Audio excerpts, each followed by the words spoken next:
Well, welcome everybody. We are here. We are back.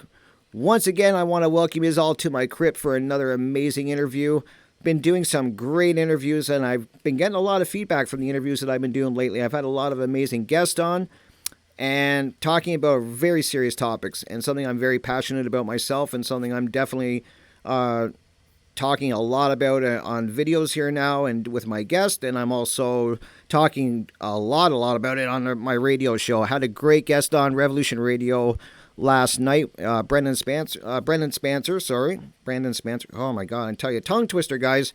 Brandon Spencer, and we had a great interview. We covered a lot of amazing topics. We talked about the schooling system and the cult mentality that goes into that. So definitely, guys, go and check that out on Revolution Radio in the archives. It is worth listening to. We covered a lot of great stuff, and I had a great conversation with Brandon and really enjoyed myself and learned a lot. So, and that's the one thing I'm always about. I like to learn, and I like to talk to people who know about these topics, and I learn as you guys learn. So very passionate about this, and I have a great guest lined up this evening.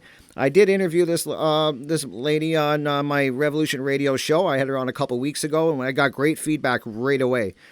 People really enjoyed the interview. They got a lot out of it, and I actually got a few emails right away where they said they enjoyed it. So that was really cool, and it's good to know that people are actually listening and open to the information that I'm presenting and that my guests are presenting. So I'm not going to babble any longer. I'm just going to welcome my guest in. Hold on here. And there we go. Welcome, Leslie Powers, to an actual interview where we're on video. We've done this on radio, but we've never done it on video before.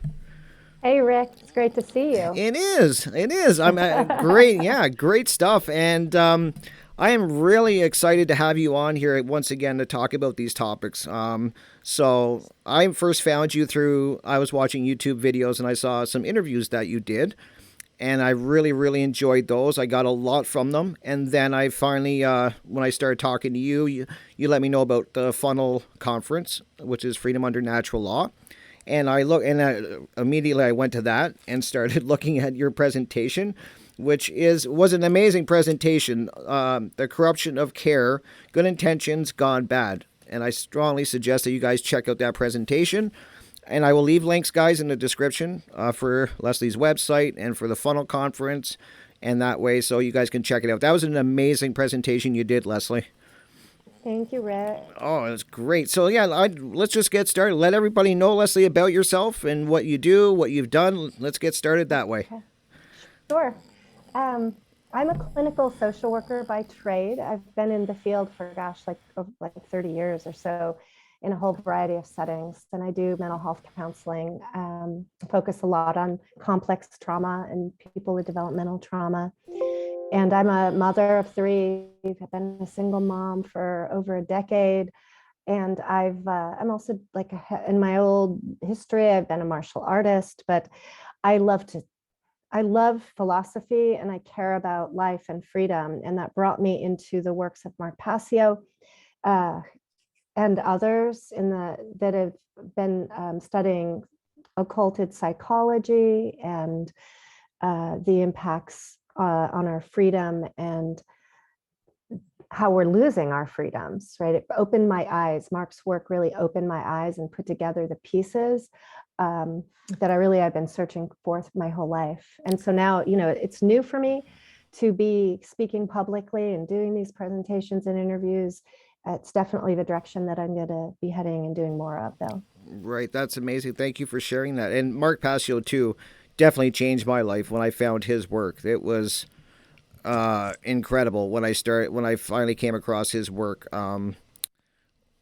It was definitely eye-opening, and I think you found the same thing. His presentation style really resonated with me because he was very direct, and that's the type of thing I like. I don't like sugarcoating. Just give me the information, let me ponder it, model around in my mind, and think about it, and that's what I like. And so I was kind of like you when I found his work. I just really resonated with it and started listening to his podcast from number one, and I've listened to it once already all the way through, and I'm already going up again a second time. And so I've heard a lot of people, though, and I'm sure you've heard that Mark Passio's style is kind of abrasive to some people. Like, they don't like the way that he presents, and I get that. I mean, it's not for everybody. There's different teachers, but I like that present style. What is it? Did it resonate with you too? Yes, I like his directness, and Right. he's incredibly well organized and comprehensive. So I just really admire his mind and how he puts the information together and just how meticulously he's done it. Because if you listen to his work, you're getting this whole tapestry of information that puts life, the current events of life in perfect order. It makes sense. He is rough around the edges, and there are times I wince, when I hear it. But I think because I'm open-minded, and I always ask myself, okay, like, who is he mad at? What is he really mad about? Who's this directed for? I ask questions, and then I start it helps me to understand, what I need to take personally and what I don't. Mm-hmm. I kind of, but it rattles for those of us that are really open. I think it's like it rattles the cage enough, and it loosens up those rigid, whatever's left of kind of rigid belief systems. Right. It just kind of pushes you to say, wait a minute, maybe what I've been thinking isn't correct. Right. Right. Maybe I still have a blinder on that I need to pull off to see what's going on. Right. And that's what he does. He kind of shakes you up to question and look deeper. Oh, And I for think that's sure. what the world needs. Yeah, for sure. Then the amount of knowledge he has too is incredible. Like I always think that when I watch any of his presentations or listen to his podcast, the amount of knowledge this man has is so vast and incredible.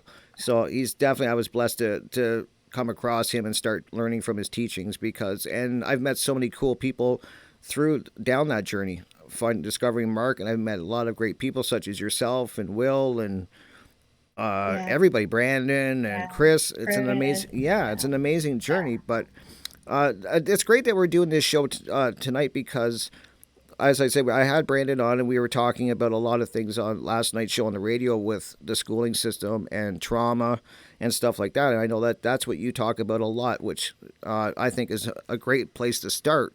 And so I Mhm. wanted to ask, and I want to cover my pointers here because I think that's a great way to kind of foundation everything. So can you let people know what is trauma and what are the different types? Can you kind of break that down and just give us a platform to start off on? Sure. Sure. So very simplistically, trauma is a distressing or disturbing event that we face. So that's very general. And trauma can be an acute single event. It can be something that is very big, like a car accident or a shooting or getting beaten up, right? Something that is potentially life-threatening. Can be a type of trauma that can lead to a post-traumatic stress disorder, for example.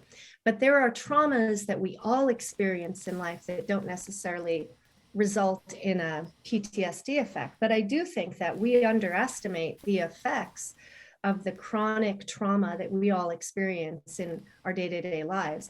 And so things also, trauma can come from childhood experiences of, separation from a parent or neglect, a school experience, not being seen or understood, being dismissed, being bullied, being teased. Those are all, types of traumas we experience. And so in many ways, it's the accumulation of traumas that affects us, that wears us down, wears down our bodies and our minds, where we have this stress, kind of chronic stress response, which modern life creates this chronic stress in our For sure. lives. We can't escape it.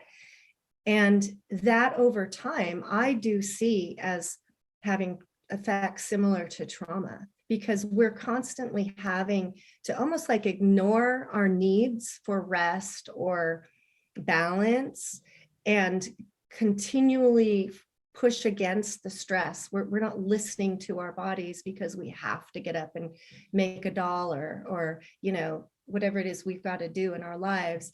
And so it takes a toll on the body, and then it affects the mind in such a way that we become a bit almost like dissociated, a bit fragmented. We compartmentalize, which is what happens with trauma. Right, right, and that is definitely I've noticed that for a long time, that is by design, that they keep us in that state, and I hear that a lot from people, because I love to talk to people. That's what I do in my business. I was telling you off air that when I tattoo, speaking to people all the time, and getting into great conversations. And when I talk about these topics, about and I know that we all have trauma. I definitely, that's something I'm very aware. I just through learning and about myself, and that is that we all have traumas that we're either dealing with or we're ignoring, and we're kind of pushing down. And I think, and that's a whole different tangent that I could go on, of how I think that they're medicating people, trying to keep people not doing the work on themselves, and not trying to. And I think a lot of people are pushing down their traumas and trying to mask them in different ways. And I was guilty of that for a lot of years too when I was younger, for sure, with my drinking and that. I'm well aware of that's what I was doing, was not dealing with it. So I definitely agree with the whole the trauma thing that we have, and I know, like as you were saying, they keep us in that circle where it's constantly, you have to work, and then you get home, you're exhausted, you make a meal, and then you go to bed, and this is how you continue. It just, that cycle continues. And I've always realized, well, I definitely realize now, it's by design that way. And the one thing I wanted to ask you about was, what is, to me, I find a lot of people that I notice, they're very much in toxic situations, or they are Mhm. around toxic people. And I see that a lot. And when you see it, you see it. And I'm just like, wow, why is these people? How do they not realize how toxic this person is that's around them? So can you touch on that, like how that is a very bad situation to be in if you're in a toxic situation or around toxic people, like how that can really hamper looking into yourself and growing, and Right. along that line. So what this brings up for me is the idea of what is freedom and what are our rights. So I would identify that a toxic person is the person who disregards our personal rights, our Right. space, our feelings, our thoughts, our decisions to do something. Or that, we could say someone who's like very narcissistic and or manipulative or psychopathic, um, or someone who's very ego-centered. They're focused on themselves and themselves only, self-serving, right? So there's all sorts of people in our lives that we are encountering who may be a bit of an energy vampire, or Right. um, have an agenda, or not be respecting our rights or freedom to choose. So what are our rights? Well, our rights are to do anything that doesn't cause harm to another sentient being. So we have a right, to say what we want and do what we want, as long as we're not causing harm. And a lot of times we get involved with people and institutions or systems that are infringing upon those rights, that are trying to impose or force their will on us or other people to do what's going to serve them. And so this can happen in an individual level, but it also happens on a systems level. So I would say the school system is a good example of a Right. toxic system. Government itself is toxic, and how it operates to take our money and create a zillion billion rules that have nothing to do, rules or laws that have nothing to do with what's really right or wrong. Um, that add stress, to our lives on a chronic basis. Mm-hmm. And so, if we are aware of our rights, and we are then aware that our rights are being infringed upon, then we have a responsibility as to how we're going to deal with that or respond to that person or system. And generally, the best way is to disengage. Right. It's to detach and set boundaries, and to use the word no, and to claim and stand up for one's rights and one's thoughts and feelings, so to speak, right? So to not allow abuse or harm. So harm in simplistic terms would be things that, of course, murder, assault, physical assault, rape or sexual assault, lying, coercion, trespass. I think I hit them all. And if you stop and think about it, there are a lot of lies that we are told, and there's a lot of coercion, which is that can feel subtle. I think that's like the biggest wrongdoing that occurs in the systems that we are in on a daily basis throughout our life that we just sort of see as normal, right? But there's a ton of coercion. And the more that you open your eyes to that, the more, disturbing it becomes. And the more you realize how so much of our lives is built around keeping us in line, in some kind of agenda that's not our own. And that's where, you reference that they keep us like this. And I want to validate that it's become very clear to me that there are social engineers and there's mind control being put upon the average person through these social engineers, increasing stress, situations where the average person is under a lot of duress, where they're in fear, where they're feeling coerced, and afraid of negative consequences coming on them. They're in fight or flight or survival mode most of the time, much of the time. For sure. Right. Yeah. And that's the one thing I've realized too, is that, as I was saying, they want us in that state. And I try to let people know that they want us in that state, because if we're in that state of fear and we're always in that state, in that flight or flight mode, we're definitely not consciously thinking, and we're more reacting. I think that's the way I always put it. They keep us in that reactive state, and if you're in that state, you're not thinking clearly. And that's what's really shocking to me, is how easily they just kind of pump the fear out. And I definitely know that they've always done that through media and other things like that. But with the whole COVID thing is when I really saw it come into effect. I was really shocked how quickly. I was kind of hopeful that I was like, okay, I think people are starting to wake up. And I was saying that to Brandon last night. I thought that people were maybe waking up and that. And then I saw the whole COVID thing hit and the campaign of fear that they launched against everybody. And everybody went right along with it and were so scared, ran in their house and all of that. So I definitely, that was an eye-opener to me on how powerful the coercion. I always have trouble with that word, coercion. How powerful it is, and how quickly people, and how mind controlled people are, and that was really programmable. Yes, people are very programmable. It sure. highlighted that people are already in a vulnerable state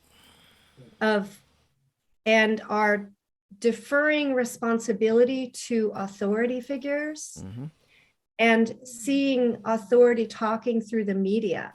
Right. And deferring to that, and then believing what they're seeing and hearing, which then puts them in a fear response, which makes them more malleable, more controllable, and more programmable. Right. So it's a vicious cycle.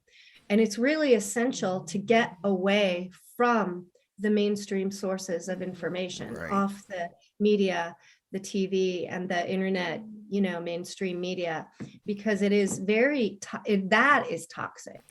That is poison, mind poison.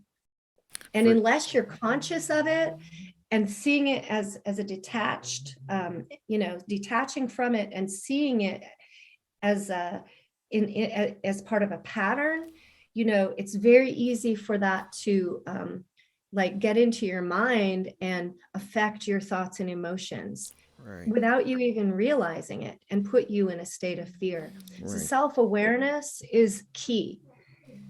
Oh, for sure. Yes, it very much so. And that, I keep saying, I was shocked how quickly everybody rolled over in that. So that's when I really knew that we had to start upping our game and educating people on what's going on around the world, because I was like, wow, we got a lot of work to do, because I was really shocked. And then, I can't really talk, there's a lot I want to say to talk to you about, but I know with YouTube that as soon as we talk about anything with the the pandemic and that they're going to certain yank this words. video. Yeah, Yeah, it won't even make it I'll to keep that premiere. in mind. Yeah, Yeah, exactly. I The radio is way more free to talk about, and yeah YouTube is yeah the just, censorship. oh, for sure. That's huge, especially on these platforms. And I even though I'm on YouTube, I tell them all the time that what they're doing is just evil. How they're censoring people, and I always tell people, and they're like, well, people are putting out medical misinformation or their opinions and I'm like, that doesn't matter.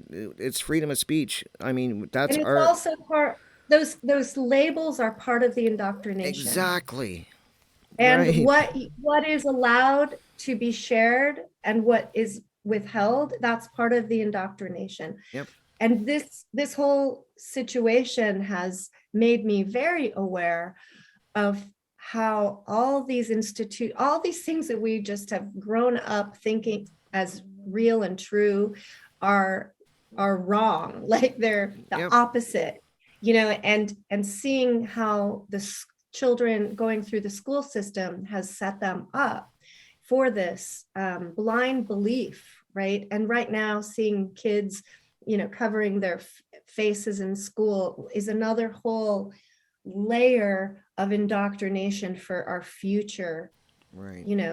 civilization. It's very scary. It is. So our efforts to speak out and challenge the mainstream narrative and to bring a different perspective is so important, reminding people of their rights and letting people know that bit by bit rights are being taken from them, and they're Right. being set up to think that it's necessary or it's the It's a right good thing to thing. do. Yeah, Eh, that's a good thing. And we yeah. need to say very clearly, it's not a good thing. It's never a good thing to lose individual rights. And it's never okay to censor information. Exactly. And I remember in one of Mark Passio's lectures, he said that a lot of people can't even give you a basic definition of what a right is. And Yeah. I remember in one of his lectures, he said, take this challenge and go and ask people. Just ask your friends, and I'll give you a basic description of a right. And I was like, I always take his challenges, like, I'm gonna go do this. And I was shocked, Leslie, how many people could not tell me what a right was. And then Yeah. I had that aha moment. I'm like, no wonder we're losing our rights so Yeah. quickly. When people, if they can't even tell you what the definition of a right is, no wonder we're losing them. You can't defend something if you don't even know what it is. So I mean And that it was, yeah. even people that have a decent idea, they will still say it comes from our constitution. It Yes, doesn't I hear come that. from Yeah. any written, it doesn't come from a law. It doesn't come from a piece of paper. It Yep. comes from nature, from God, the cosmic entity that is above and beyond any of us. Right. It's not something as humans we create.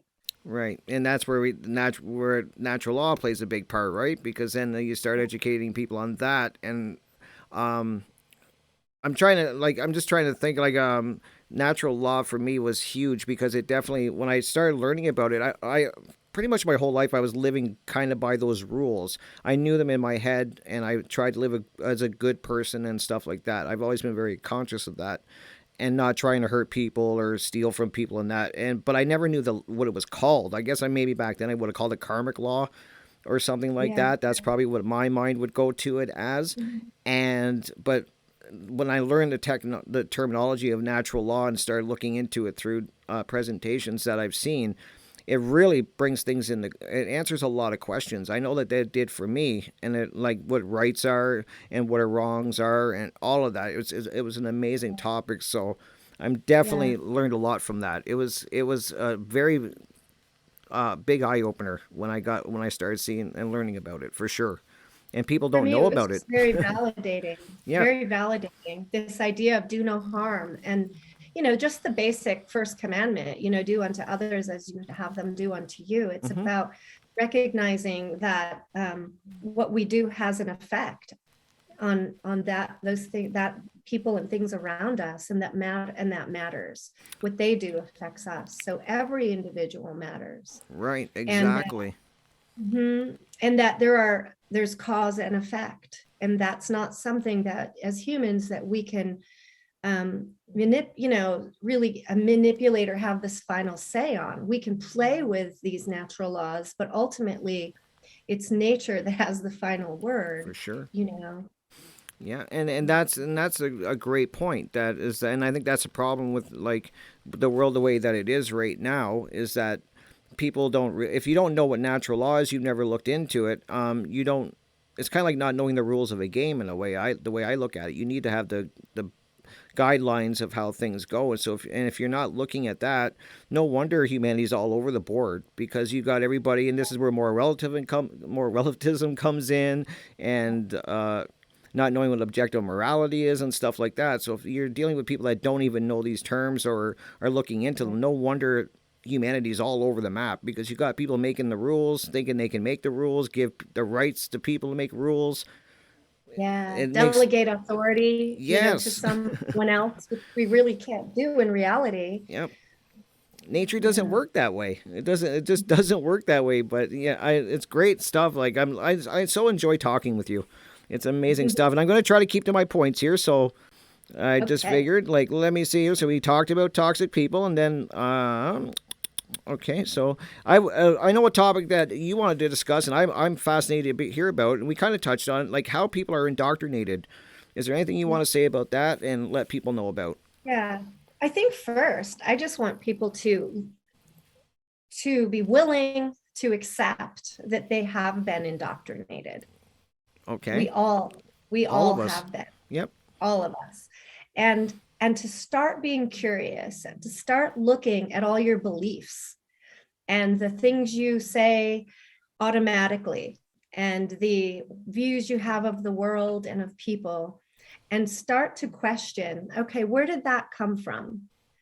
You know, let's think about the one about school, like, if you don't finish high school, you're going to be a failure. Yep. That's a common thought. People say, Mm-hmm. oh, is that really true? Does does someone, what is a failure? Who's defined that? You know, does some one kind of job be really better than another kind of job? Should we all be engineers? Would the world be great if we all did that? Like, what if we didn't have people who took away, managed our plumbing or our suit, blue collar workers who are building our buildings or, making our sewers work, right? We wouldn't have a very good life. We need Exactly. everybody, Mm-hmm. right? There's more than one way to knowledge. You don't need a degree, do you really, to have knowledge? That's a common one going on right now. It's like, well, you don't have a degree, you're not a doctor, right? Would you really need to have a degree or be a doctor to know what's going on? Maybe Exactly. it's better if you don't, because people are indoctrinated through the school system, Right. through the medical school. They're given a worldview. They're given a view of the way the body works. It's, let's say, very different from an acupuncturist in China. Who's to say, that's not a maybe even a better view of health and the body? You know what I'm saying? Yes. The idea is to question everything, because there's so much that we've been exposed to that is just an automatic thought or belief, that if we really start to question it, we realize, wait a minute, do I really know that if that's true? I don't even know that that's true. That's a thought. That's a way we've been trained to think, Mm-hmm. not necessarily really true. So what else could be true? How else could we look at this? Who's benefiting from that belief? That's a big Who's one. making all the money? Is it me? Probably not. you know Yep. so this is really about, it's kind of like questioning um the foundation that we're standing on, and that's Right. really scary. It It is is. scary for people, and a lot of people resist that. Oh, for sure. And see, I always I guess I was fortunate because I was somebody even from a very young age questioned everything. I was just one of those people that questioned why, and I was because I was in the Catholic school. I drove the priest crazy because he would be teaching and I would be asking him questions that he couldn't answer.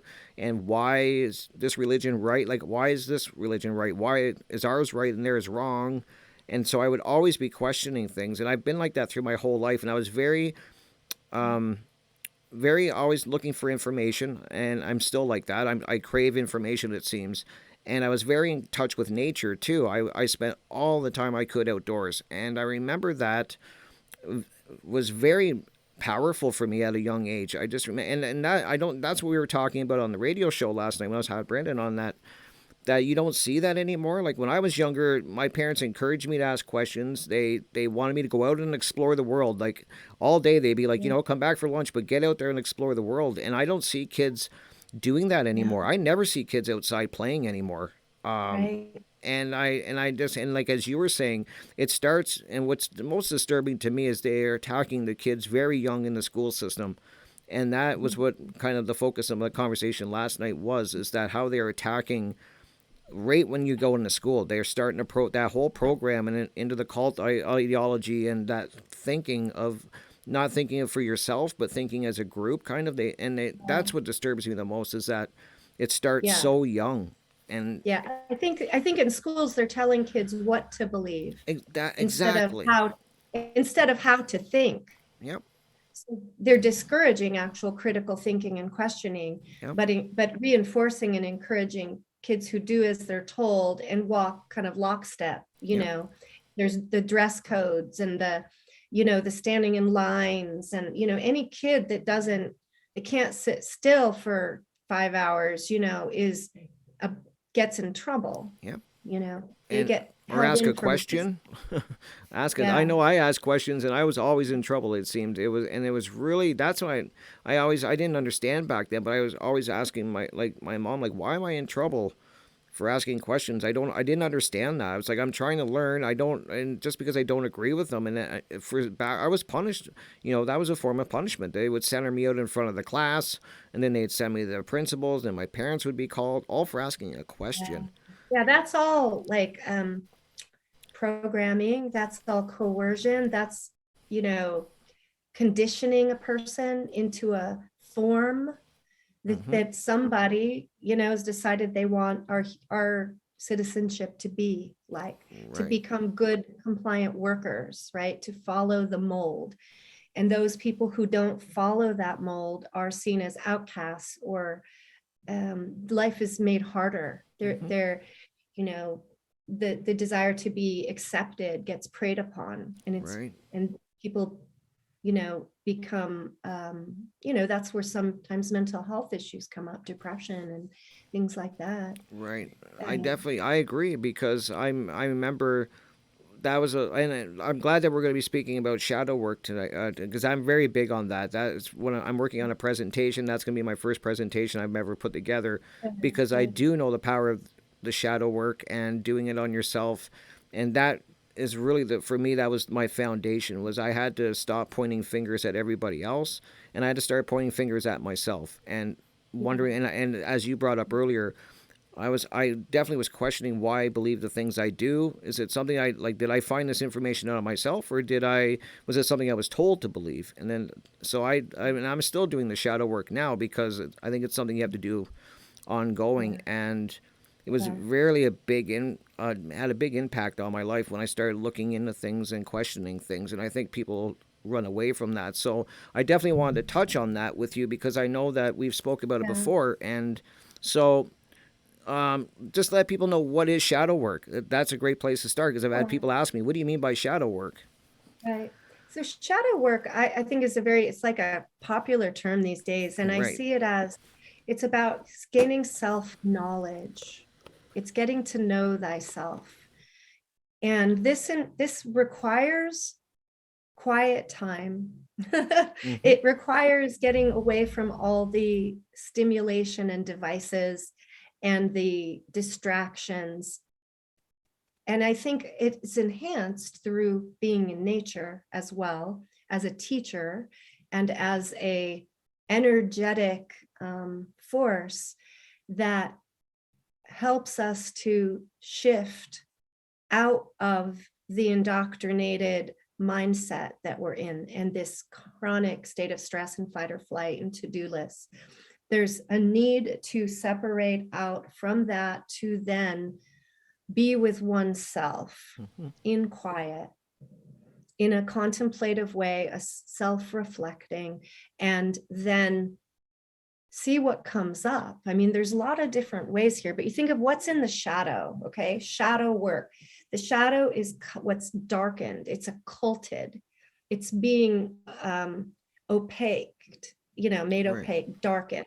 You can't see it. So we're going around our business, doing all the things we do, and what we're conscious of is what's right in front of us. But there are a lot of things we don't see that we're not necessarily aware of in our subconscious and unconscious that are lurking. And they pop out. They're like reptiles that pop out of the swamp, and we can't escape from them. When we least expect it, they're there. It may be when we're sleeping and we have dreams and nightmares. It may be when we're trying to sleep but can't because our mind is racing, or we're having anxiety attacks or panic attacks, or we're feeling down or depressed, or we have insecurities about ourselves. We want to think about, what is your self-concept? What do you think about yourself, about your body, about your value?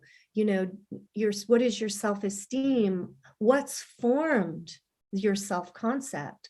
These are the kinds of questions, and we want to start to slow down and look at ourselves and see ourselves honestly, really honestly, including those things that we don't like and those things that we are trying to avoid.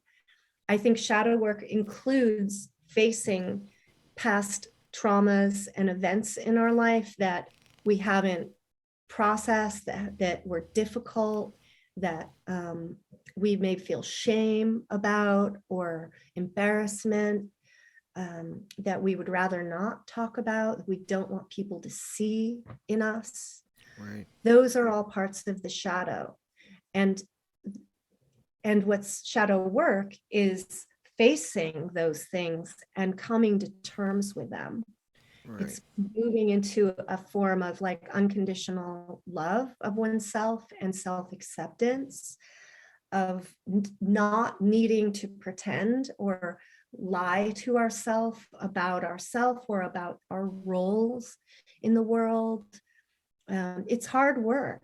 And that's why it's called shadow work. That's what I tell my Yeah, friends. I'm like, it is work, and it's not fun. I mean, I know it's not fun, and I know that because I do it. And I think that that's another thing that people have to realize is you have to be brutally honest with yourself too. And I think a lot of people have a lot of trouble doing that. I mean, I think that was probably one of my hardest things too, is I had to be very, very brutally honest with myself and why I think the way I do and why I'm doing the yeah, things I do. And yeah, they definitely, I think, by design they keep us so busy that they don't want people to have the time to do this. And I think that is why the world is the way that it is right now. Like as I yeah. was saying earlier, I think people are There's yeah. very, they're all over the There's map. so many distractions, like Right. right at our fingertips. It's so easy just to get on and scroll and be distracted. Yeah. And it's perfect for the people who, you know, um, who are building more and more layers of fallacy in their life, really, like Yeah. being out of alignment. I think of it, it's really important for me. I've always felt like I want to be congruent with myself and Right. in my world, right? I want to be in alignment with my thoughts, my feelings, and actions, Right. The alignment trivium. of mind, body, spirit. I want to um, feel good about who I am and be able to walk in and talk to anybody at any place and be like, I'm okay. I'm okay in my skin. Mm-hmm. I'm okay, with who I am. And it took many years, It really, does. in my Yes. life for me to feel like I can say that. And then I'll say that like shadow work isn't just one event. It's an ongoing process. It's something we need to keep doing. We need to keep working on. And there's like layers and layers that as we go, it spirals deeper. And we become aware of blind spots that we had that we didn't know were there, and or aware of a pain point that we hadn't felt, in its entirety.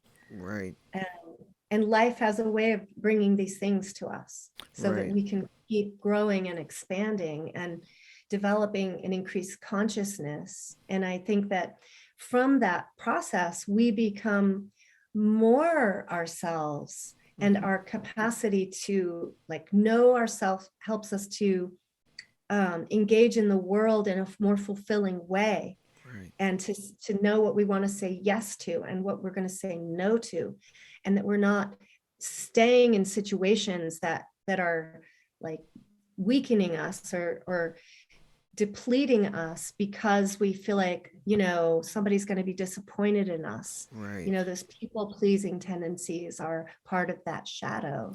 Right. And the hard part, a lot for the shadow work that was hard for me too was they ingrained from such a young age that if you that you're weak if you start, like you if you, something bothers you, kind of push it down, be strong like that. Yeah, Yeah, like tough yeah, through it. I hear that all the time. Like, well, just tough through it. You're weak. If it bothers you, get over it. And it's like everything else in the occult world, and that with these I call them master psychologists that are affecting yeah. this whole world. They invert everything, so they don't want you, like, they don't want you. They want you to believe that you're weak or something if you're doing this work on yourself, and because they know the That's power of it.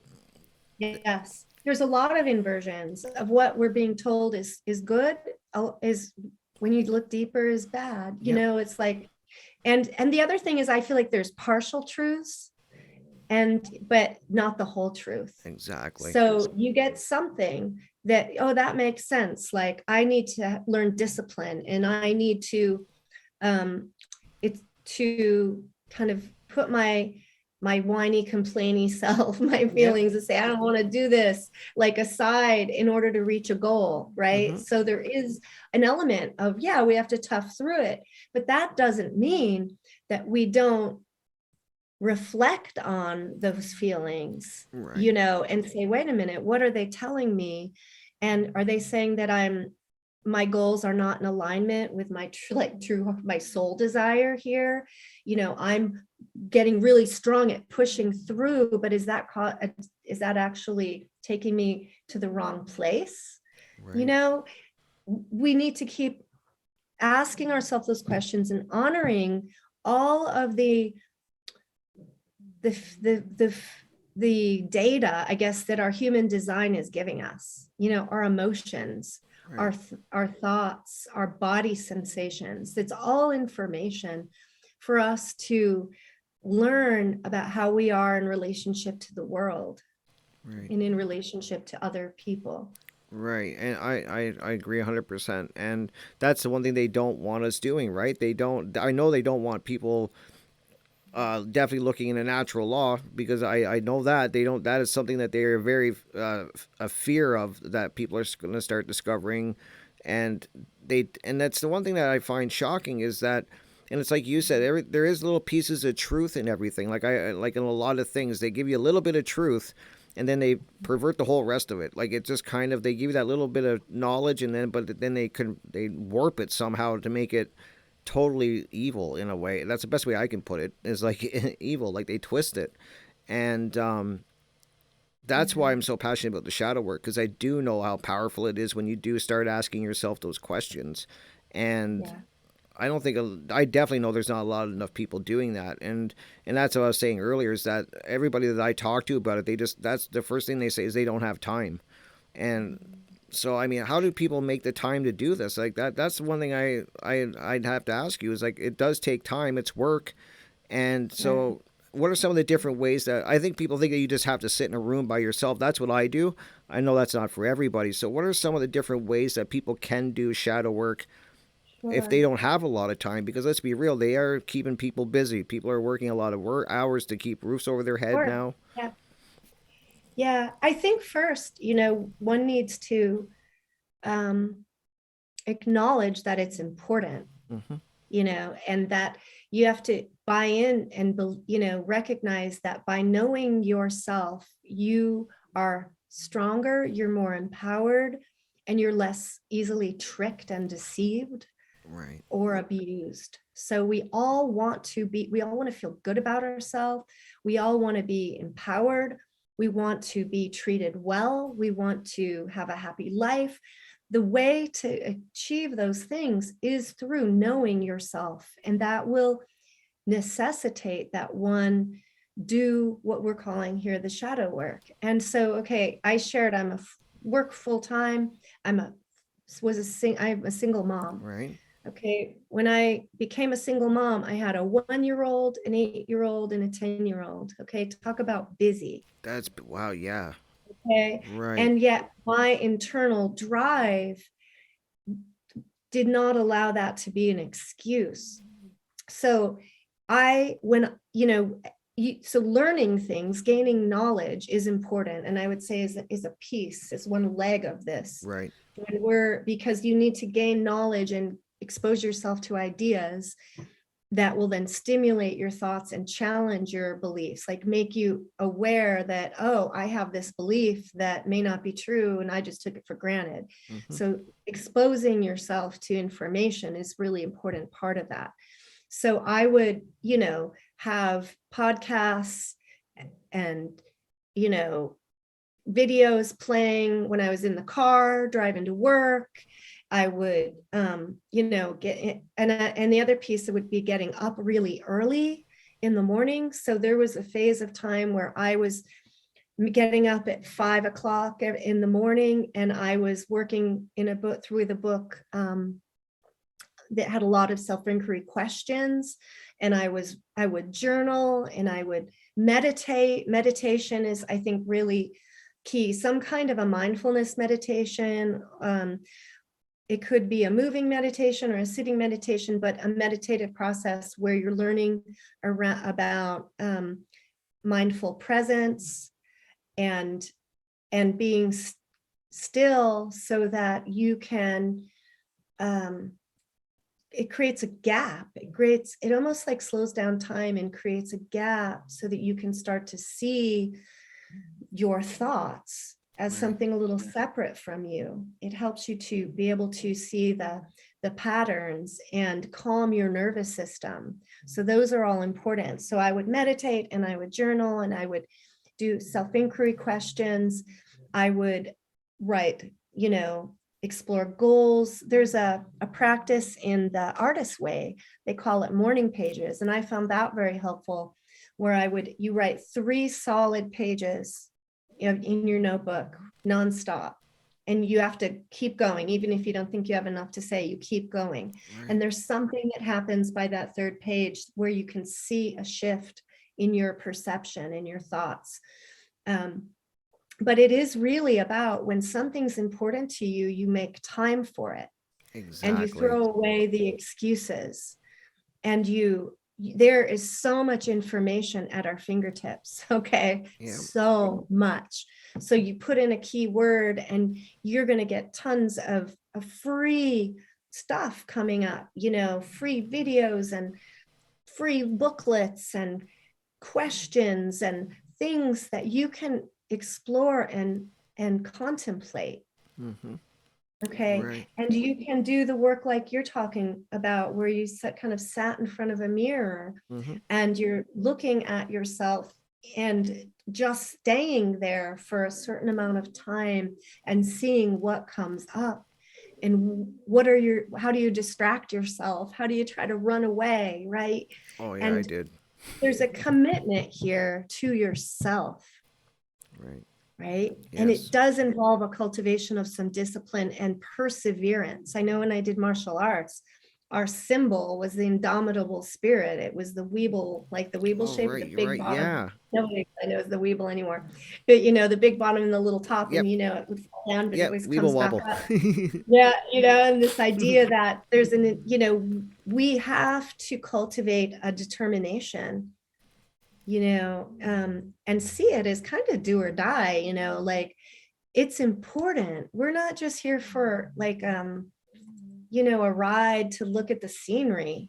Right. We are here to interact with our environment and evolve as a human being in nature. And we have a potential as as humans that we haven't reached, this, we're creative beings that we're being squelched, we're being capped in this very narrow little world. And I think most people, when you start to think of it, you start to feel trapped, right? In your daily routine. And that's uncomfortable, right? But I'm saying, feel the feelings, feel it, start to question, reevaluate your life. And you find as many moments as you can in your day to do that work. Maybe you turn off the TV. Maybe you don't watch, kind of the mindless shows, series you've been watching. Maybe you don't, look for the addictive behaviors. Right. Look for the ways that you are kind of like drowning out the pain and the discomfort through major distractions. Right. And that's what I learned through the shadow work was when I was like, I've told a story when I was dealing with learning about my disease. I didn't know how to deal with it. So instead of dealing with it, I drank. That was my way of dealing with it. It wasn't dealing with it. It was slapping a Band-Aid on it. And it didn't accomplish anything. I lost like 8 years of my life that I hardly remember because I was such an alcoholic in those days. And then, so I definitely, and the problem that I'm running into, Leslie, when I talk about shadow work and trying to introduce people to natural law and objective morality and all of these and principles and all these things that go under that umbrella, is that, as I was saying, I hear everybody tells me that they don't have time for this. And I tell people to check out Mark Passio's Natural Law lecture, and they see how long it is. It is long. It's 8 hours. And I don't have time to do that. And then they won't listen to the podcast. They don't have time to do that. So I like the way you say that you have to make the time to do that. You can do it when you're making dinner. Exactly. You can do it, before you go to bed. There's something you're doing, to unwind, to decompress, and it may be that you just need to shift some habits and give up some of those attachments, right? Because those are attachments that we've developed to make ourselves feel comforted. Yep. And they're, again, like Band-Aids. They're generally not doing the work that we really want them to do, like eating badly. Right. It might feel good in the moment, but it's not helping really solve the problem that we're emotionally eating about. And it's probably doing harm to your body. And so you pay the piper later. That's natural law, the cause and effect. Everything you ignore now you will feel later probably magnified or in a more painful way. Right. And the funny thing, you were saying that you have to give up a few things, is that when I do tell people that they should watch this lecture, whatever, and they say they don't have the time, I always trick them and start talking about a series that's on Netflix or something like that. And it's always funny how they know all these series and they've seen every episode, sometimes twice, and there's there's 5 seasons to it. And I'm like, how do you have time for that, but you don't have time to watch a lecture for 8 hours or listen to an hour of podcast? Yeah. Incredible. And that's a lifestyle thing, because if you were to talk to me about the series, I won't know them. More chances are. Right. I don't know the pop culture because I'm focusing on other things. Now, that it fits my nature, because that's always been my personality and my curiosity. And I do have to acknowledge that that's a lot of people, that's not interesting. Yep. And that's hard. Like, so then you say, okay, in an ideal world, we wouldn't have to worry about this so much. We could just live our life in the moment. But that's when I say, wait a minute, the house is burning, burning down. Like, we can't do this lifestyle anymore. We cannot pretend that things aren't bad right now in the world. And it's threatening our freedom. It's threatening, this, the future generations, it's our children. That's and what their world is going to be like. Like, let's look at history and see where we're headed right now. It's not a good thing. So, that's where Mark, hammer on the head comes in, because people are very asleep, very unconscious, and liking it. That's I was going to say, they love it. Participating in their enslavement. and so well defended that it takes a sledgehammer sometimes to wake people up, because at the very least they get mad because they get offended, right? So, that's why his tagline, get as offended as you want. I want to offend you so that maybe you come back to life, Yep. and at least get in a conversation about this. Exactly. And Yeah. maybe you'll actually see that he has a point. Right. I totally agree. And I love that tagline, get as offended as you want, because he doesn't make any bones about it. He's very upfront about it. But that's where I see humanity right now, Leslie, that we need that kick in the ass. Because I agree 100% what you say. There's people that are just they're willfully staying ignorant. You said, like, and we both said, we have so much information, more than we ever had in history, at our fingertips, and people are choosing to ignore it. And I've even had people recently tell me that the world's fine. And that just blows my mind when I hear that. And they're like, "There's nothing wrong with the world, really. Yeah, we've had, COVID kind of sucked and all of that, but generally they think that everything is just going along great." And to me, I find that very shocking when somebody tells me that, because the way I see the world, we are in a very bad spot right now. And these master psychologists, these dark psychologists that are attacking us, are very organized, and they are getting the job done. And the world's not okay. We're scattered all over the place. We're fighting amongst each other, amongst other groups, and it makes total sense why we're in the trouble that we're in. So Yeah, I think having been born and raised in the United States with this kind of belief that we're the home of the free and the brave, and that we're always going to be free, it's done a number on people where they don't see that our freedoms have already been jeopardized tremendously. for sure. And that don't be kind of confused about your creature comforts, because yes, we have a lot of comforts. Yeah. And yet we can't take them for granted. We really can't take for granted the freedoms that we do have, even now in our country, where we have more freedoms than, say, in other countries around the world. Little by little, it's the frog in the boiling pot of water. Exactly. It starts out cold water and it gradually increases in temperature, and that frog doesn't even know that it's getting cooked. Yeah. And that's what's happening with us. And, if you start to look at the big picture, and if you start to look at the alternative media, so that you can see the information that's not being spun, because all the mainstream, it's all spin masters, right? Oh, for sure. We're hearing what they want us to hear. We have to look outside of that to be able to see the big patterns and do pattern recognition, and look at history, and to look at the kind of the occulted information, that which has been hidden from us, so that we can better understand what's going on. We have to stop trusting the politicians and even the doctors, right? Not that they're not well intended, but they're also part of being tricked. Yeah. They've been duped. Yeah. A lot of people have been duped and tricked, and nobody wants to admit that, right? Yeah. We don't want to admit that. We have to be able to say, "Oh, I was wrong. My thought about that was wrong. I used to think that gun control was a good thing. I was wrong." Right. I know that so clearly now, because I gained information and knowledge, and I see the patterns, and now I understand what the importance of self-defense.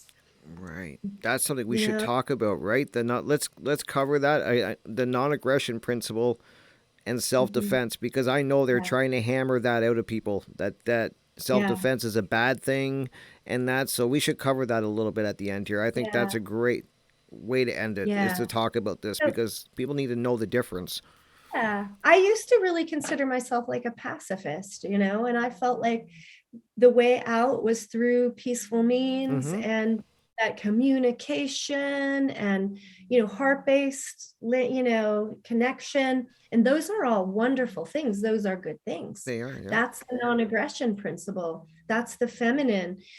we all want to be living, let live and let live, use good communication, solve problems without violence. That's half of the picture. Yep.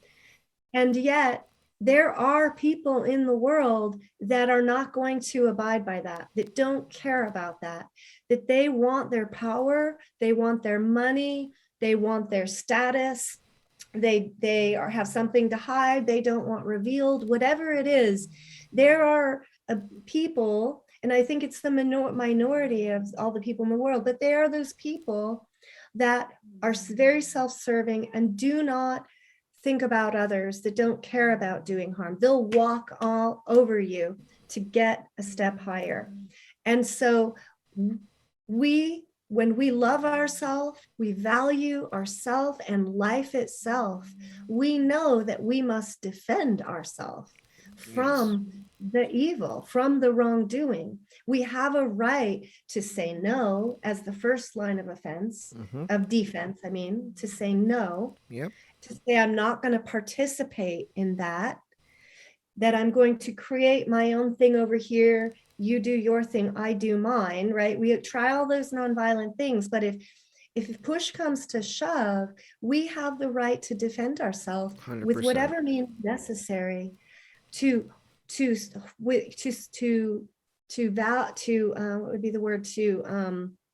maintain the sanctity of our body and our homes and our children's lives.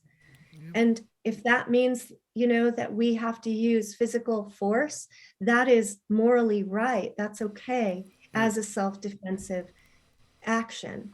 Exactly. Not as a violent offense when nobody's doing anything wrong. And that's what they try to make us believe, right? That it's violence. And the programming they do is, it's when you see it, what I remember once I started seeing it, and the more you start waking up, you really see it. It's really evident when you see it. And that's what I've noticed that they're trying to hammer out of people is self-defense, that if that it's violent or you're wrong for doing it. And I love the way you say that we do have the right to defend ourselves, especially what they're doing to humanity now by taking our freedoms and our rights and stepping all over us. And I always tell people that when government takes stuff from you, they never give it back. Like what we lost during this whole COVID thing, we're never going to get it back. It's done. Like, we've lost it. They're not going to just hand everything back to, and because people I talk to, Leslie, always say, well, I can't wait till it gets back to like before COVID. And I'm like, those days are long gone. We're not going back to that.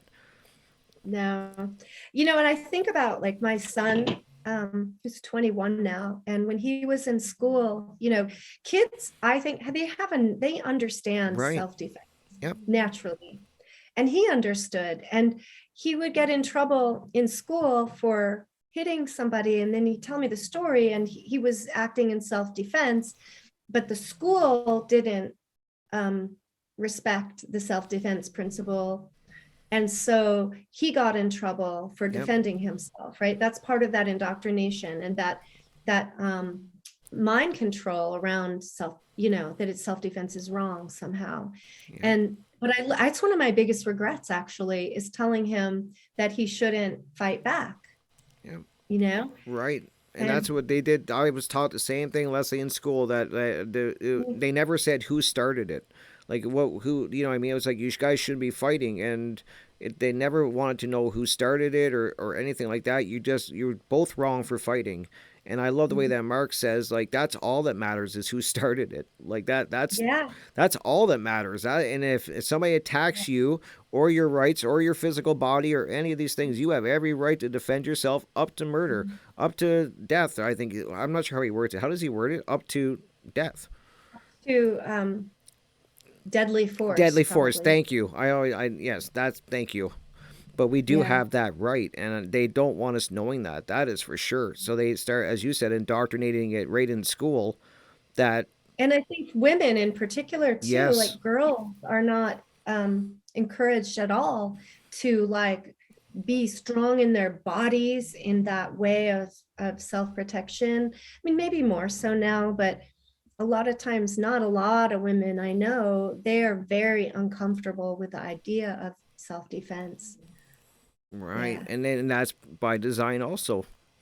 I'm Hmm. sure of it. And I totally support. I know my wife took a self-defense course and that she definitely learned how to defend herself. And I Yeah. think that that's a great thing. I think that everybody should have know that how to do that and have a means to do that, which is the whole gun thing. They're trying to take that away too, right? They don't want people having any means to defend themselves. And I'm glad you corrected me, up to deadly force, because I always have trouble wording it. But that we do have that right, and I think that people have to realize that. And it's a battle. It really is. And I see people's frustration. I feel Mark's frustration. I understand why he gets upset, because he's been doing this for like over 15 years. And I Yeah. was saying that last night on the show too. That I hear people saying, "Oh, there's an awakening happening, and people are starting to wake up and see what's going on." And I don't see it. I don't see this Yeah. big awakening that people see. I see a couple little pockets of people waking up, but not this I see big awakening. people.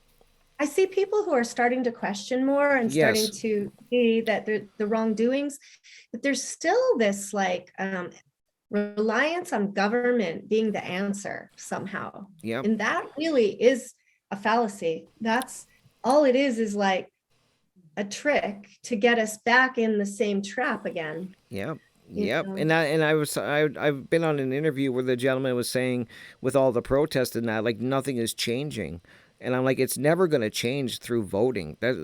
It's never worked in the history. It's never worked in the past. It's not working now, and it's never going to work in the future. And that's The thing just about protesting, it's kind of like saying that we have to beg for what it is yes. that for our own freedom. Like we're going to the White House and protesting on the lawn, like we can't be free until they tell us that we can, right? That's Yep. silly. It's just like acknowledging our servitude, our Right. slave status, instead of saying kind of like, I don't need to. Yep. A simple little example is like if in as a parent with kids in school, you get trained anytime your kid is sick or something, you have to call in. You got to report to them the reason why. You have to justify, excuse the absence, right? And we just do it. And it dawned on me like, why am I having to justify or excuse anything about Yep. whether my kid goes or not to anybody? Yep. They don't own my child. The government doesn't own my child. But yet they are claiming, they're making a claim on Right. our children and putting parents in fear as if we are not the ones in charge of our lives and our children's lives. Right. It's That subtle that things like that you start to wake up and like, wait a minute, why am I feeling nervous about that? Well, and how many times are they going to call me? Whoa, you Yes, know? yes, that's what I was saying. When you see it, you really see it, and Yeah. they really have it, humanity pegged. Like that's why you have to kind of admire them for that. The way that they do working like a unit, they getting it done. Like so they know the human brain so well, and how and people react Yeah. and stuff like that, and the way they steer people into that to thinking it's normal. Like And it you were brings us saying. back to the stress response and the Yes. trauma response, right? Because it's stressful to get, calls from the attendance office over and over again. Yeah. Yep. It's like it's a conditioning thing. Well, I don't want them to call. I'm gonna do what they say, get them off my back, Yep. you know. Um, And it's the same way with yeah. at your job. Like if you won't speak out against anything at your job because you're in that fear that you're going to lose your job, and or you're going to get in trouble or anything like that. And then it boils down to even what I see going on in the world. People know. I think people, if they're being honest, they know the world's in a bad spot. And I think a lot of people just are in that fear mode, they're not saying anything because they're scared of what people are going to say, what's going to happen to them. And so I get that fear that they're in because it's so well programmed into us. But I think that that's where Yeah. the shadow work comes in, and we have to start taking our power back. And I love the way you said that, and I've always said our biggest weapon is our voice and saying no. I think that's our Mhm. two biggest weapons against what's going on is we have to finally put our foot down and say no, and enough is enough, and start Yeah. not addressing what's going on and not just going along to get along kind of thing. And that takes self-respect and Yes. self-love. And when you love yourself, and you respect yourself, you start to be more sensitive to those things that are disrespectful to you. Right, And, right. um, And that's where shadow work comes into it. I always say that that was my foundation and really yeah, was the ground floor. Now, before I actually, we're doing great because, like I said, I'm trying to keep these interviews a little bit more compact. I'm really well known for doing like 2 hour interviews, and I'm trying to make them a little bit more bite sized for people. And but is there anything that you want that you don't think we covered that you think's important, Leslie? But like, I just want to make sure that we've covered everything. I went through the checklist, and I think we're right on topic actually. So I'm double yeah. checking here. I'm double checking too.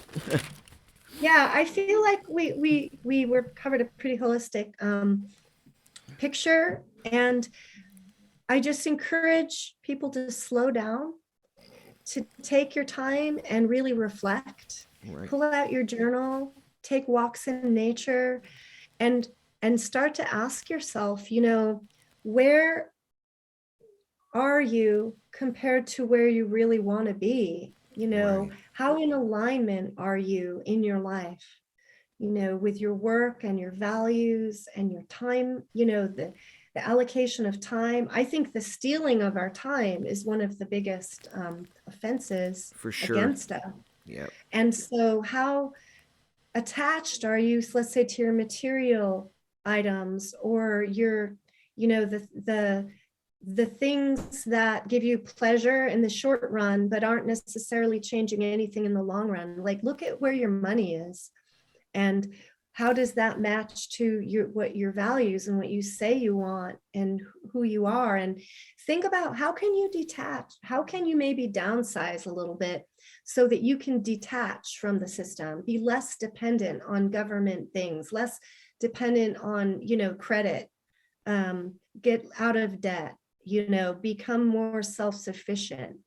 How can you, if there is a big fall that hits us financially, how can you prepare yourself so that you don't need to be on the dole of government funds to bail you out? You know what I Right. mean? Practical things like that to really live freedom, Right. in a I true way. I agree, and I love the way you said journaling because that's something I've done my whole life. I really believe there's a lot of power in journaling, and I just, even if I don't have it, like, I'll just write, automatic writing almost, like I just write, and I didn't even know what that was called. You said that you write 3 pages a day, you know, and I didn't know what that was called until you just mentioned that. I just do that. I just Yeah. write, and I Yeah. found that That really, was just something that the Artist's Way kind of called morning pages. But yeah. yeah, it's that automatic writing. Yeah, and that's amazing. And the things that you discover in that. And I always tell people that you don't have to sit in a room to do the shadow work either. Like, I like the way you said you can go for a walk in nature, definitely connect with nature, I think. And we were kind of addressing that people have gotten away from that. I don't see kids anymore outside playing like I used to when I was younger. I remember like Mhm. the whole neighborhood was a bustle with kids when I was growing up, and now I never see them outside Yeah. doing A lot of anything. that is fear-based. Where I live, I was noticing a lot of the parents are just so afraid to let their kids out and run the neighborhood. Fear of sexual predators, Yeah, fear they're going to be hit by a car, fear of drug dealers. A lot of the things that the media has, put in people's minds, that it's not safe. The world right, isn't safe, right? That's a worldview. Where did these thoughts come from? Really ask yourself. Don't just assume that they're true. Don't just believe them. Question and ask, where did that come from? Is it really true? How do I know that's true? What right. else could be true? Yeah, And yeah, connecting with nature, because really, I think a lot of what's happening with this whole like technocracy, this trend towards, artificial intelligence, is to take us away from nature and take us away from ourselves, our true nature.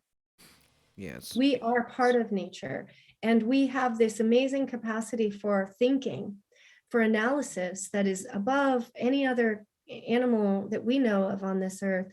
And so we need to use that, keep it alive, keep it online and awake so that we can critically think and analyze what's going on in our own lives and in the world so that we can make the right decisions Right. and know that what we do affects other people, and we all have power. We all have some way that we can make an impact and ripple into the world to affect other people, to bring freedom to others and make the world a better place. For sure. I 100% agree. I couldn't have said it better. That was amazing. And just to wrap up, that is exactly true. I was just, because you were saying that you hear like parents won't let their children go out and stuff like that. And I was talking to my friend who has a child, and that was his automatic response. And that's shocking that you just brought that up, because I was like, you don't see kids anymore. He's like, yeah, but we have to worry about, what's going on outside, and there could be people stealing kids or drug dealers, all the things that you just said. That was kind of what he was hitting on. And if I can't be with my child outside at all times, I don't want them outside. And I'm just like, wow, how much of what you're saying is just something that you heard and is programmed into you, and you're just reacting to what I said. And and then the other side of this is, well, what are you doing to empower your child to have good discernment, to make decisions, to know how to protect themselves? Because if they don't get outside, they're not going to know what to do when evil strikes. exactly. Right? Yeah, and I just noticed that a lot of the parents that I've even seen in my own life, I have friends with children that they're letting the internet and technology raise their kid, and I mean Very much. they just Yeah. put a tablet in front of them, or a phone, or a TV, or something like that, and I'm sure, yeah, it makes your parenting a little bit easier because they're distracted. But as I keep trying to tell my friends, this is going to come back and bite you in the ass down the road. Yeah, It it 100%. will. And it's an illusion of safety, because Yeah, I think sometimes people think, well, they're in the house, they're safe. Well, they're not safe when they're being basically mind controlled by all of that indoctrination, by all of that social media.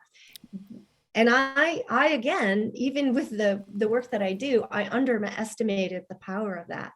me too. That was part of my awakening, was to see how bad how dangerous, how potentially dangerous, how corrupt it is. Yeah. But where the power lies, it's not in saying never watch it. It's how do you think about it? Because Right. once you're able to critically think, you can see it for what it is, and it doesn't have power over you. That's where our power lies. It's not in censorship. Yeah, exactly. And that's amazing, because that's what with the whole pandemic thing, I saw it coming a mile away when they did it. As soon as I heard the whole isolation thing, and okay, everybody's got to get in their house, and immediately I thought of Mark's teaching and covering our mouths and staying away from each other. Same here. I was like, wow, and I was shocked how quickly it worked. I just, that's what always, even to this day, shocks me, is how quickly that's worked. And that's when I realized that we have to get out there and do this great work, because it happened so quickly, and people were so quick to give up their rights just to feel safe. And I was like, wow, we have our work to do. So Yeah, knowledge is power. 100%. Keep Knowledge spreading the used, knowledge. knowledge used is power, Yeah, is the way I look right. at. Yeah, we have to get it out of our heads through That was our what I actions, was guilty of. our mouths. I was Yeah. taking it in, Me too. and then I was like, and then it was another one of Mark's. And I'm just being honest, it was another thing that Mark said. What are you doing to get the word out there? You can keep taking this knowledge in, but you owe it. Now you have an obligation to go out there and teach it. And that's what got me off my ass. I was like, okay, I've got to make, Same here. yeah, Yep. great It nudged stuff. at me enough. I had to figure out like a way to make it into something I share. Exactly. So here we are. Right, Here we are. exactly. Here we are, and it's an amazing journey. And so let everybody know. Let's see, I'm going to give you the floor for the last couple of minutes about your website, where they can find you, anything you want people to know, and I'll leave links in the description too, so everybody can get to your website or anything you want. Just let people know where they can find you. Yeah, I have a website called AliveThrive.life. And I actually, you can go there and get a little piece of my work. I'm still working on the website, trying to see how I can upload more videos onto it. I might need to change a bit, but that's there. And then the One Great Work Network, after the FUNL Conference, I was invited by Mark to be on that. So that Amazing. was pretty trippy and very cool. So I'm just starting to put content on the One Great Work Network as well. So, Amazing. And you've done some great interviews too on YouTube. That's how I first found your work, was an interview that I did came some across. interviews. With the Natural Freedom League, I've done an interview with them, with End Evil, Chris Jansen's Yep. podcast, and Dom Tremblay from Canada, his Truth or Consequence. How do you say it in French? No. I wish I knew how to speak French. Oh, I'm oh my Canadian, but gosh. not I'm French. blanking out on the name of his website. I'm sorry, Dom. Apologies there. But Dom Tremblay has an amazing website with both for French speakers and English speakers. And so there's a few, and one with Will. So I've done a few of those, and I'm trying to get my own content up. And there's going to be a Funnel 2 conference too. That's amazing. In September, like I think the 24th and 5th we're aiming for. We're all starting to talk about think about our topics, and I've got mine kind of already picked out, and That's so we're going to bring amazing. more content in the fall. Yeah, it's exciting. Very exciting, yes, and I love the Funnel Conference. When you sent me to that to check it out, every one of the presentations I've enjoyed and learned so much from. And then I started getting, I'm like, I have to get the message out and get these people, like these hosts on the radio show and that, to talk about this, because I think we have to start fighting back. And I think you people, like all of us as teachers, and all the great topics that are covered, it's a great, it's exciting right now to me. It is very exciting for me, because there is so many people actually starting to go out there now and do the great work, as we call it. And Yes. there's a learning curve with the technology thing, which I'm still learning. Sure. I know you are. Me too. Yeah, yeah. I'm just learning PowerPoint now. A couple of weeks ago, I got it, and I want to do my first presentation for on here, and I'm trying to figure it out. But you have to make that step. Yes. That's what I tell people, the first step. Yeah, step into our comfort zone, our discomfort zone, stepping out of our comfort zone with the learning. Right, to become empowered, right? Exactly. But thank you so much, Leslie, for coming on. Yeah. I'm so happy I got to actually do a pleasure. video interview with you. You're welcome back anytime that you want to Thanks, come on Rick. and talk about anything. You're welcome on the radio show anytime you want. I just enjoy our conversations so much, and just keep up the great work. I mean, you're doing amazing. Thank you. Thanks for the inspiration. It's nice. Oh, It for helps sure. to keep me going. Yeah, because I'm juggling the time thing too, working full time, still And you're raising still doing kids. it though. You're still putting the content out there. So it's like you said, you have to make the time. You have to want to do it and make the time. Exactly. 100%. Make it important. Exactly. So thank you so much, Leslie. You have a great evening, and I You will too. definitely keep in touch with you. Thank you so much for everything that you're doing. Thank you. Thank you, Rick, for all that you're doing as well. It's Thank you. awesome. All right. Have a great evening. Okay. All right, Bye-bye. take care. Bye bye.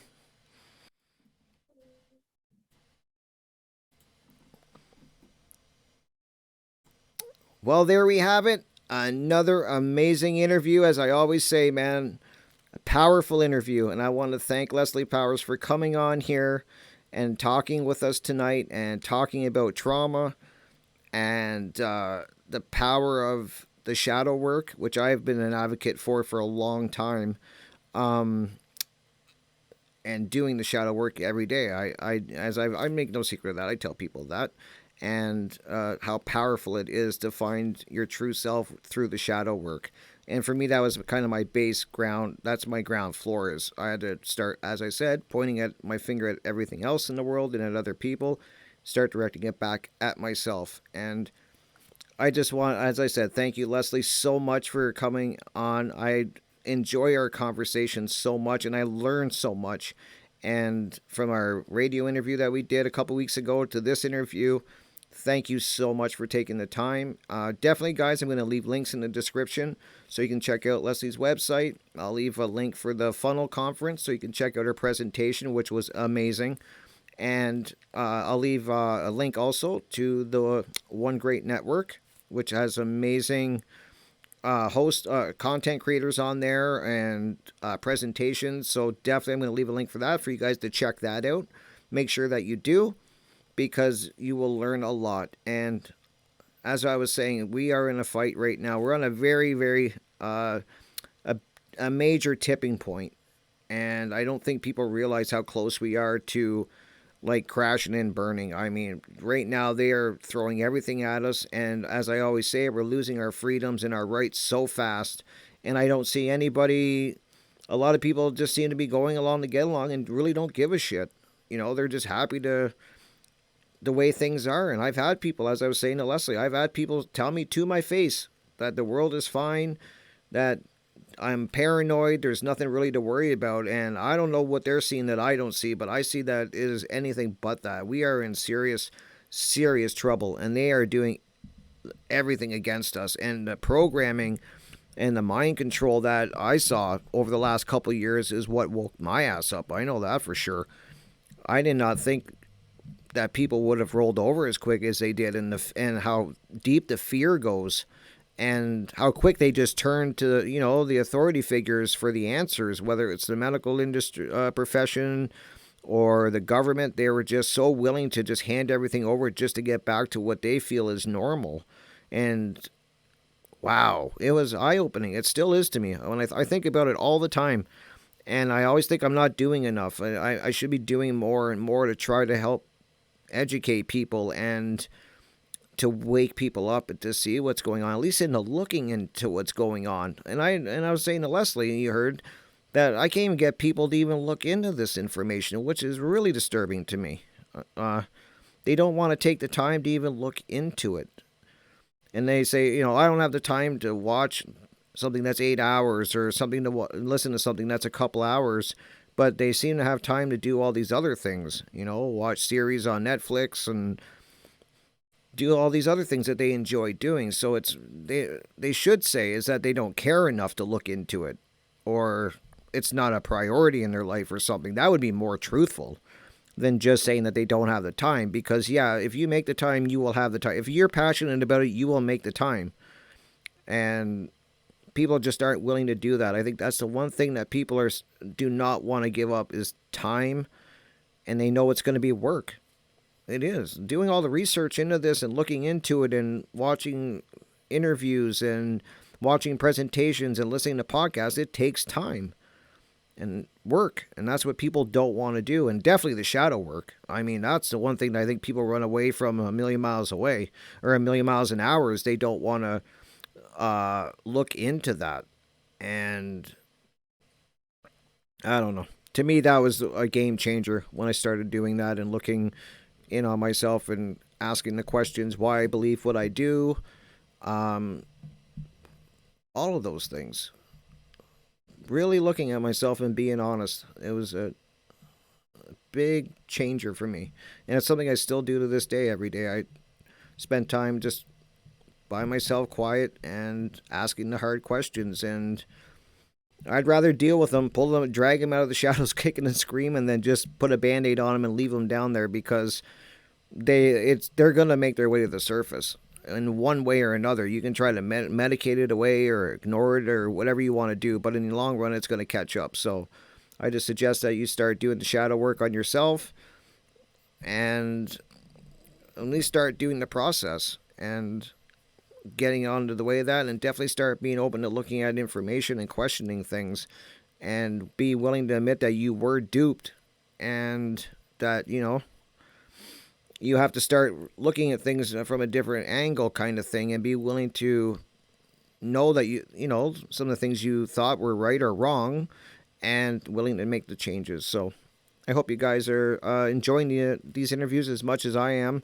I'm learning so much. I've met so many great people, and I think it's exciting. I really do. It's great when you start meeting people that have the same passion and drive to want to get the knowledge out there and to teach people about it. So I just hope you guys are enjoying it. And just remember, you can always find me on Revolution Radio every Monday night from 6 p.m. to 8 p.m. Eastern Standard Time in Studio A. I have amazing guests on there every week, and I'm going to be talking about natural law, which I have been for the last month already with my guests that I've been getting on. And I'm going to keep continuing to do that. And hopefully people will get a lot of information out of it and start looking into natural law and objective morality. So definitely check me out there. And I'm just trying to think if there's any other things I wanted to bring up. I think that is about it. I'm going to be having some more great interviews coming up with some amazing guests. I have a video interview with Brandon that I'm going to be doing. I had him on the show, my radio show last night, which was an amazing interview. We covered, as I was saying, Leslie covered a lot of great topics. We talked about the cult programming and the indoctrination into when you're in the school systems and all of that great stuff. We covered a lot of great topics in those 2 hours. So I'm going to be doing a video interview with him very soon.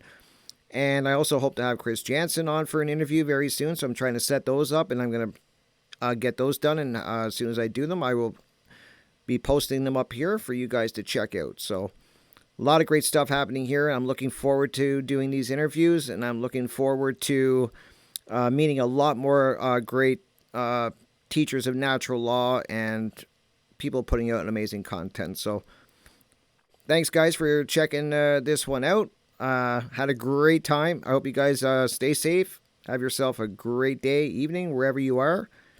And I will talk to you soon, guys. Peace.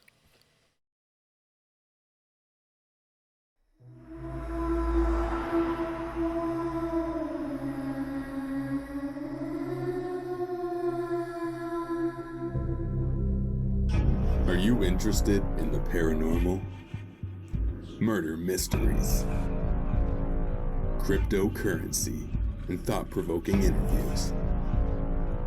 Then check out Crypt Rick's I've Been Thinking on YouTube, or every Monday night at 6 p.m. Eastern Standard Time. Studio A at Revolution Radio, freedomslips.com. Welcome to the Crypt.